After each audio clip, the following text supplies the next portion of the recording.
তো hello everyone, আমি মনোজ। আজকে আমি তোমাদের কাছে নিয়ে আসলাম সিডিপি ক্লাস। তো সিডিপির মধ্যে আজকে আমি তোমাদের কাছে ডিসকাস করুম ডেভেলপমেন্টাল অ্যান্ড লার্নিং সাইকোলজি, যেখানে পিয়াগট তার থিওরির মধ্যে আলোচনা করছে যে শিশুরা কিভাবে তার নৈতিক বিকাশ করবে এবং শেখার যে ধাপগুলি সে আলোচনা করছিল। দেখো, শিক্ষার্থীর বিকাশ ও শেখার মনস্তত্ব নিয়ে আজকে আমরা বিষয়টা। আজকের যে বিষয় সে জিন পিয়াগেট। তো তার ফুল নেম কি, বা তার জন্ম, মৃত্যু, তার জীবনী, তা নিয়ে আজকের এই ভিডিওটা। তো আজকে আমার ফার্স্ট ক্লাস। সো আজকে ক্লাসে আমি ডিসকাস করতেছি জিন পিয়াগেট সম্পর্কে। তো সবচেয়ে আগে যে বিষয়টা জানা আমরা দরকার, জিন পিয়াগট এর ফুল নেম কি। এটা 2021-এ টিয়ার টুর মধ্যে অলরেডি আয়া পড়ছে। তো আমরা জানতে পারি যে জিন উইলিয়াম ফ্রাজ পিয়াগেট। তো তার জন্ম এবং মৃত্যু এটা আইসে না, এটা একটু ইম্পর্টেন্ট আছে আমার কাছে।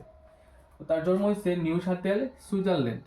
সুইজারল্যান্ড করার মানে হয়েছে গিয়ে এখানে সুইজারল্যান্ডে সে জন্মগ্রহণ করছে, যে কারণে এটা পরীক্ষায় বাইরে পড়ছে যে সে কোন মনোবিজ্ঞানী বা সে কোন দেশের মনোবিজ্ঞানী। তো আমরা কইতে পারি সুইস মনোবিজ্ঞানী অথবা সুইজারল্যান্ডের মনোবিজ্ঞানী। এটা পরীক্ষার মধ্যে আয়া পড়ছে। আই থিঙ্ক 2019-এ মনে হয় এটা আয়া পড়ছে, টেট 1 না টেট 2-র মধ্যে। তোমরা এটা দেখে নেবে একটা বিষয়টা। সো তার কত বয়সে সে জন্মগ্রহণ করছে, দেখো, আগস্টের 9 তারিখ 1896 সালে। আগস্ট 9, 1896। এবং সে মৃত্যুবরণ করছে দেখো জেনেভা। মনে রাখবা, নিউ সাতেলে জন্মগ্রহণ করছিল, জেনেভাতে তার মৃত্যু হয়েছিল। তো দুটা সুইজারল্যান্ডে অবস্থিত। আর মৃত্যু হয়েছিল সেপ্টেম্বর 16 তারিখ 1980 সালে। তো এটা যদি তোমরা ক্যালকুলেশন করে দেখা আসতো না, 84 ইয়ার সে জীবিত আসলো, বা কইতে পারো যে 84 ইয়ার বয়সে তিনি মৃত্যুবরণ করেন। পরীক্ষা আইতে পারে, এটা ইম্পর্টেন্ট আছে। জিন পিয়াগেট সে কত বছর বয়সে মৃত্যুবরণ করেন। তো 84 ইয়ার বয়সে তিনি মৃত্যুবরণ করছিল। আর এখানে ডেটটা একটু ভালো করে মনে রাখবা, জন্ম আর মৃত্যু ডেটটা। তার পিতা, যদিও এটা ডিসকাস করার কথা না, তারপর একটু করে যাচ্ছি। তার পিতা সম্পর্কে করার মানে হচ্ছে যে একটা মনোবিজ্ঞানী সে কীভাবে একটা মনোবিজ্ঞানী হয়, বা তার মধ্যে যে থিঙ্কিংটা এটা কীভাবে আসে। তো দেখা যায় যে তার ফ্যামিলিগতভাবে কিছু জিনগত বৈশিষ্ট্য থেকে যায়। যেমন তার বাবা দেখো অর্থর পিয়াগট ছিলেন একজন মধ্যযুগীয় ইতিহাস ও সাহিত্য বিশেষজ্ঞ। এর মানে কি, তার বাবা কোনো কিছু নিয়ে বিশেষজ্ঞ আসতো, বা কোনো বিষয় বা তথ্য নিয়ে সবসময় ঘাটাঘাটি করতো। তো ওইটা দেখে সে জিন পিয়াগট দেখো 11 বছর বয়স যখন তার ছিল। কত বছর, এটা ইম্পর্টেন্ট আছে। 11 বছর বয়স যখন ছিল, ওই বয়স থেকে তারা বা তিনি তার বাবার সাথে থেকে দেখা শামুকের উপরে সে একটা বৈজ্ঞানিক প্রবন্ধ লিখেন। কত বছর বয়সে তিনি শামুকের উপরে বৈজ্ঞানিক প্রবন্ধ লেখেন? এটা 11 বছর বয়সে। তারপর দেখো, এতটুকু তোমরা একটু ভালো করে খেয়াল করে নাও। তো তিনি দেখো এখানে বৈজ্ঞানিক প্রবন্ধটা লেখেন 11 বছর বয়সে, এটা মনে রাখবা তোমরা, এটা একটা ইম্পর্টেন্ট তোমাদের কাছে। তো জিন পিয়াগেট আরেকটা জিনিস করছেন যে তিনি পড়াশোনা করে সে যখন চাকরি করতেন বা অধ্যয়ন করতেন, তখন আমরা বলতে পারি নিউ সাতেন। এটাও কই আছে অবস্থিত? এটাও সুইজারল্যান্ডে অবস্থিত, মনে রাখবা। নিউ সাতেন বিশ্ববিদ্যালয়ে জীববিজ্ঞানে অধ্যয়ন করেন। কোন বিষয়ে তিনি পড়াশোনা করছিলেন? জীববিজ্ঞানে। এবং জীববিজ্ঞানের উপরে তিনি পিএইচডি করছে। কত বছর, কোন ইয়ারে দেখো, জীববিজ্ঞানে তিনি পিএইচডি করছিল 1918 সালে। 1980-তে তিনি পিএইচডি ডিগ্রি অর্জন করেন। তারপরের ধাপটা দেখো কি আছে। পিয়াজে প্রায় 60-টির বেশি গ্রন্থ।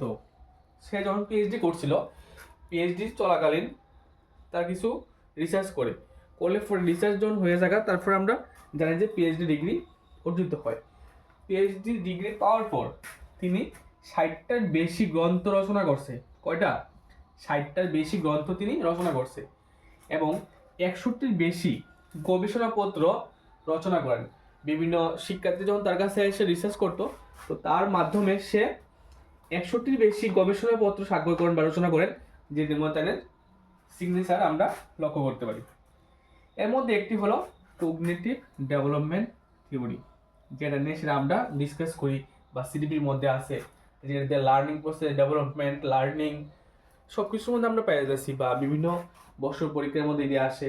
এটা হচ্ছে তার একটা বিখ্যাত গ্রন্থ, যেটা হচ্ছে কগনিটিভ ডেভেলপমেন্ট থিওরি। এছাড়াও আমার কাছে অনেকটা উল্লেখযোগ্য গ্রন্থ আছে, আমরা ওখানে দেখতে পারো। তার মধ্যে এটা সবচেয়ে বেশি একটু ইম্পর্টেন্ট, যার মধ্যে আমরা শেখানো হয় কি, আমরা বলতে বাচ্চারা শেখানো হয় ASSIMILATION অ্যাসিমিলেশন, যেখানে কোনো কিছু শিখতে গেলে বাচ্চারা নতুন তথ্যকে পুরনো স্কিমার মধ্যে ঢুকানো বা রাখা। এখানে তোমরা বলতে পারো যে রাখা। আর অ্যাকোমোডেশন, ACCOMMODATION, যেখানে নতুন তথ্যের জন্য স্কিমার পরিবর্তন। এখানে দেখো অ্যাসিমিলেশন যেটা আছে, এটার মধ্যে সে পুরনো যে তথ্য আছে বা পুরনো স্কিমার মধ্যে তা সঞ্চয় করে রাখা, আর এখানে নতুন কিছু পাইলে সে নতুন স্কিমার পরিবর্তন, নতুন শিখতেছে শিশুরা। আর এই দুইটা মিলায় সেটা দাও, এই দুইটা মিলায় কি হয়, যখন দুইটার ভারসাম্য রক্ষা করে, যে পুরান তথ্য এবং নতুন তথ্য আমরা ব্রেনের মধ্যে অ্যাড হয়, ওইটা মিলাই হয় EQUILIBRATION, ইকুইলিব্রিয়েশন। এটি বৃদ্ধি বিকাশের চালিকা শক্তি, বুদ্ধি ইন্টেলিজেন্স, বৃদ্ধি বিকাশের চালিকা শক্তি, যেখানে শিশুরা বিকাশ হয়, ওই বিকাশের সাথে সাথে এটা স্কিমার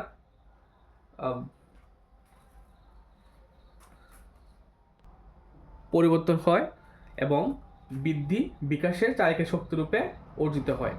তো এরপরে আমরা বাকি বিষয়টা দেখতেছি বা বাকি যে গ্রন্থগুলো রচনা করছি ইম্পর্টেন্ট, ওইটা আমরা তোমাদের কাছে উপস্থাপনা করতেছি।